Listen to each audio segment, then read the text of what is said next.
about virtualization. Guys, I'm Manjeet Rawat, your online instructor, and in this class, we are going to discuss about A to Z related to the virtualization.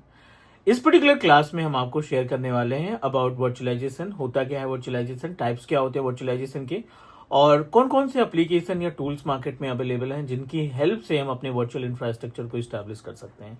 साथ ही साथ core information share करेंगे about the VMware, about the hypervisor, application of hypervisor. Will also discuss about कि VDI का concept virtualization से कैसे अलग है। So let's start. I am moving myself to the screen that I can show you the all steps. But before that, if you are new on my YouTube channel, if you are watching my video first time, do subscribe because Teach Me Cloud is a single technical training based YouTube channel that give you 100% live practical based video without skip any step. उम्मीद है आपको screen मिल रही होगी. So let's talk about virtualization first and then we'll move ourselves to understand about the tools and software. So virtualization, as what the name suggests, nowadays we have a three different way to establish our infrastructure.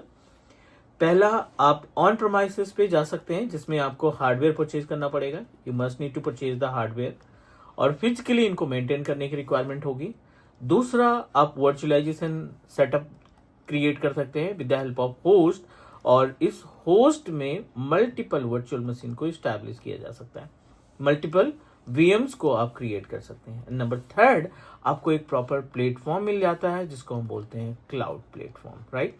So we have a three different way to set up our infrastructure. चाहे वो आपका on प्रोमाइसेस हो जाए, ये आपका on प्रेम कहलाएगा, ये आपका कंसीडर किया जाएगा वर्चुअलाइजेशन में. And the last one is our cloud platform, जो कि आपको हर एक फैसिलिटी प्रोवाइड करता है जिसमें आप वर्चुअल मशीन, जिसमें आप डेटाबेस सर्वर, जिसमें आप नेटवर्किंग, जिसमें आप अदर तरीके से सर्विसेज लाइक फायरवॉल या आप कोई होस्टिंग वगैरह टास्क परफॉर्म करना चाहते हैं तो you can do that, right. हमारा एजेंडा आज का ये है कि we should know about the concept of virtualization, क्योंकि कहीं ना कहीं हर एक क्लाइंट की रिक्वायरमेंट होती है कि वो कम से कम मैन पावर का इस्तेमाल करे और जितना ज्यादा से ज्यादा हो सके हमारे जो इन्वायरमेंट है उसकी अवेलेबिलिटी हाई होनी चाहिए.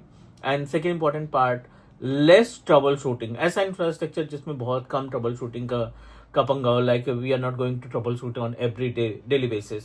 सो वर्चुअलाइजेशन एक बेस्ट ऑप्शन हो सकता है हर एक ऑर्गेनाइजेशन के लिए, क्योंकि इसमें आपको बहुत सारे ऑप्शंस मिलते हैं और जिन ऑप्शन की हेल्प से आपका मैन पावर जो है, जहां पे 10 बंदे काम करते थे वहां पे आप 6 बंदे हायर करके, 6 इंजीनियर्स हायर करके या 5 इंजीनियर्स हायर करके आप अपने सेम इंफ्रास्ट्रक्चर को मैनेज कर सकते हैं.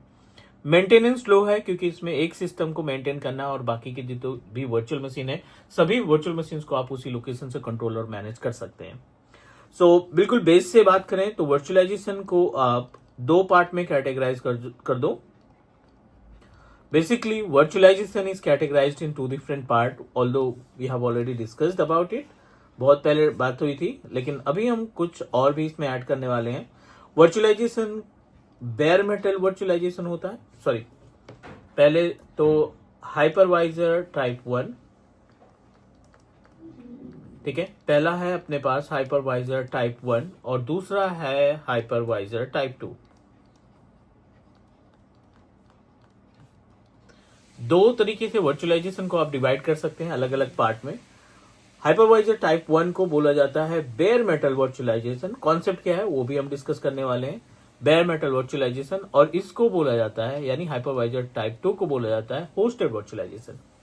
Huge gap between hosted virtualization and bare metal virtualization. मैं आपको छोटा सा एग्जांपल देता हूं.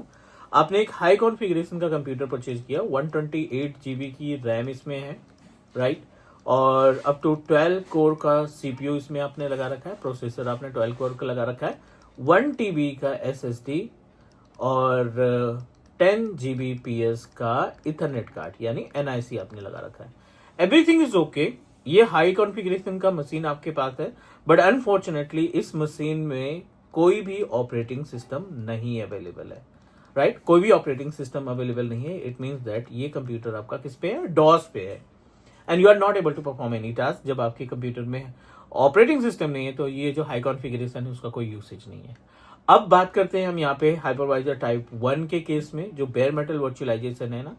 ऐसे टूल, ऐसे सॉफ्टवेयर मार्केट में अवेलेबल हैं जिनको आप डायरेक्टली डॉस बेस्ड कंप्यूटर पे या जिनमें कोई भी ऑपरेटिंग सिस्टम अवेलेबल नहीं है उस मशीन के ऊपर आप अपने एप्लीकेशन को इंस्टॉल कर सकते हैं, जैसे कि ESXi। ठीक है, ये ESXi होस्ट है जो कि VMware ने डिजाइन किया है, and now you know that now Broadcom ने इसको हैंड ओवर कर लिया है। तो अभी आपको कोई भी टूल जो है VMware के नाम से नहीं मिलेगा। ब्रॉडकॉम वहां पे हर जगह पे आपको दिखने लगेंगे जहां पे ESXi था, बट स्टार्टिंग ESXi से हुई थी, VMware ने इसको लॉन्च किया था।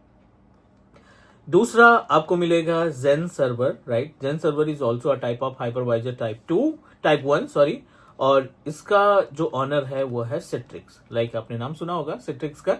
तो जेन सर्वर को जो डिजाइन किया है, जेन सर्वर की जो ऑनरशिपिंग है वो सिट्रिक्स के पास है। और तीसरा हम बात करने वाले हैं जो हमारा नोन है, I am talking about Hyper-V। Yes, Hyper-V is also a type of bare metal virtualization, or you can also say that it is also a type of hypervisor type 1, right? I know that कि आप जाके GUI में install करते हैं, but always we need to consider it as a hypervisor type 1। ठीक है, second important part, अगर हम होस्टेड वर्चुअलाइजेशन की बात करते हैं तो होस्टेड वर्चुअलाइजेशन के केस में क्या होता है। होस्टेड के केस में आपके पास सेम कॉन्फ़िगरेशन का कंप्यूटर है, लाइक 128 GB ऑफ रैम। आपने इसमें 1 TB की HDD लगा रखी है, 1 TB की SSD लगा रखी है, और up to 12 core of CPU, 12 core CPU हमने लगा रखा है। Next, we already connected with 10 Gbps of internet speed. ठीक है, नॉट इंटरनेट स्पीड, इथरनेट आपने लगा रखा है। अब इस मशीन पे आपने कोई Windows based operating system like Windows 10, Windows 11 और may be Windows server operating system install कर रखा है। जो कंप्यूटर ऑलरेडी एक ऑपरेटिंग सिस्टम को कंटेन करके रखा है, उसके ऊपर जब आप वर्चुअलाइजेशन को स्टैब्लिश करते हो तो वो आपका हाइपरवाइजर टाइप 2 कहलाता है, या होस्टेड वर्चुअलाइजेशन की कैटेगरी में उसको काउंट करते हैं। नंबर ऑफ एग्जाम्पल्स है, जैसे हमने यहाँ पे 3 एग्जाम्पल देखे कि ये तीनों जो टूल्स हैं ये आपके कंसीडर किए जाते हैं as a bare metal virtualization, क्योंकि इनको डायरेक्टली हम बेस मशीन पे इंस्टॉल कर सकते हैं बिना किसी ऑपरेटिंग सिस्टम की हेल्प लिए, राइट। डायरेक्टली आपके पास ब्लैंक मशीन है, आप उस पे इसको जाके डायरेक्टली इंस्टॉल कर सकते हैं। अगर हम बात करें होस्टेड वर्चुअलाइजेशन में, तो सबसे पहला जो नेम आता है वो है VMware वर्क स्टेशन।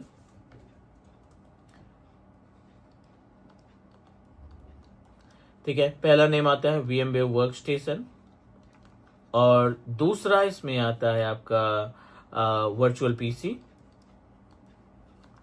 राइट। और तीसरे नंबर पे यहाँ पे आता है वर्चुअल बॉक्स ओरेकल का, right. And you are also able to find VMware Fusion which is applicable for Mac operating system. अगर आप मैक ऑपरेटिंग सिस्टम इस्तेमाल करते हैं तो आपको VMware Fusion इस्तेमाल करना पड़ेगा। इनका जो यूसेज है, इन टूल्स की बात करें जो अभी हमने बात की अपने बेयर मेटल में, ये इंडस्ट्री के लिए, मतलब अगर कोई भी कंपनी अपने वर्चुअलाइजेशन का स्टैब्लिश करना चाहती है, वर्चुअलाइजेशन को इन्वॉल्व करना चाहती है एनवायरमेंट के अंदर, they must need to go with these tools. But अगर हम बात करें अपने वर्चुअल बॉक्स या वर्चुअल PC या VMware वर्क स्टेशन की, तो इनका इस्तेमाल किया जाता है बेसिकली ट्रेनिंग पर्पज के लिए या टेस्टिंग पर्पज के लिए। मीन्स ऑर्गेनाइजेशन के अंदर आपने ट्रेनिंग पर्पज के लिए कोई सेटअप बना रखा है और उस पर आप टास्क परफॉर्म करना चाहते हैं, you always proceed with this particular option. उम्मीद है चीजें समझ में आ रही होंगी, क्योंकि this is the base of virtualization. If you really want to describe about the concept of bare metal concept of virtualization, तो आपको ये मालूम होना चाहिए। अब हम यहाँ पे बात करने वाले हैं 2 इंपॉर्टेंट पॉइंट के बारे में। पहला हम डिस्कस करेंगे VMware का ESXi जो ब्रॉडकॉम हो गया है। ESXi होस्ट कैसे काम करता है, या vSphere इसको बोलते हैं, इसको हम vSphere के नाम से भी जानते हैं। एंड नेक्स्ट, अगला हम बात करने वाले हैं हाइपरवाइजर के बारे में, Hyper-V के बारे में। ठीक है, Hyper-V is the built-in tool of Windows Server 2012, 2016, 2019, 2022। हर एक ऑपरेटिंग सिस्टम में, राइट, हर एक सर्वर ऑपरेटिंग सिस्टम में आपको बेयर मेटल सॉरी ये आपका Hyper-V का कॉन्सेप्ट मिल जाएगा, and you can perform the task. VMware के केस में क्या होता है ना कि आप मल्टीपल ESXi होस्ट लगाते हैं। These all are the ESXi host. यहाँ पे कई सारे ESXi होस्ट हैं अपने पास, like ESXi host 1, ESXi host 2, right. और इनको कंट्रोल करने के लिए एक मीडिएटर की रिक्वायरमेंट होती है जिसको हम vCenter सर्वर बोलते हैं।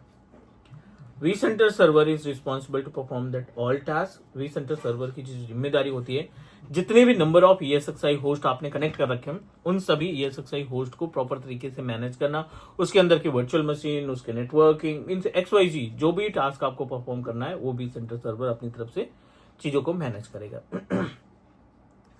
ऑलराइट, सो ये अपना VMware हो गया। अब हाइपरवाइजर की बात करते हैं।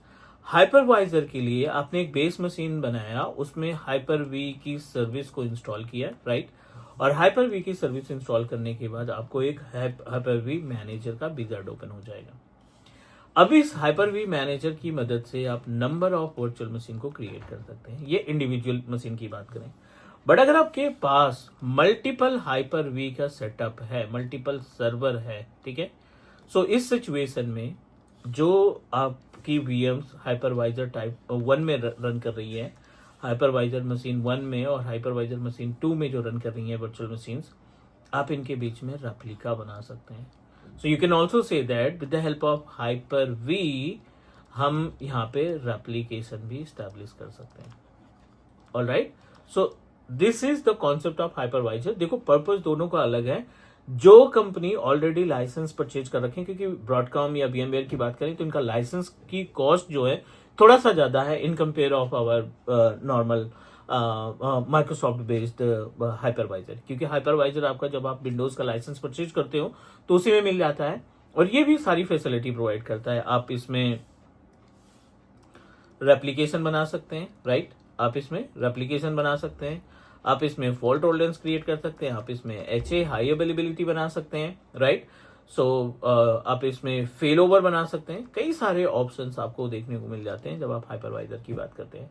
ESXi या VMware की बात करें तो डेफिनेटली इसमें बहुत ज्यादा फीचर है in compare of in compare of hypervisor, जो हमारा विंडोज का ऑपरेटिंग सिस्टम के अंदर बिल्ट इन सर्विस आती है, उससे कहीं ज्यादा सर्विसेज आपको VMware ESXi vSphere में मिल जाएंगे। सो ये बेसिक सी इंफॉर्मेशन हुई। और VDI का भी कॉन्सेप्ट है, VDI के तो हमने एक प्रॉपर प्लेलिस्ट अपलोड कर रखी है। उम्मीद है आपको हाइपर वर्चुअलाइजेशन से रिलेटेड थोड़ा बहुत आइडिया लग गया होगा। आप इंटरव्यू देने जा रहे हैं, एक बार ये वीडियो गो थ्रू कर लो। वर्चुअलाइजेशन पे कुछ बोलना है, आपके पास कंटेंट मिल जाएंगे। Types of virtualization, examples related to the type 1 and type 2, जिसमें बेयर मेटल और होस्टेड वर्चुअलाइजेशन आता है, इसका कॉन्सेप्ट आपको क्लियर हो जाएगा। और साथ ही साथ you can also manage the part of the gap between VMware and hypervisor. आज के लिए डन करते हैं इतना, अगली क्लास में मिलेंगे और भी डिस्कस करेंगे related to technology. Do subscribe your own Teach Me Cloud YouTube channel. Take care, bye bye.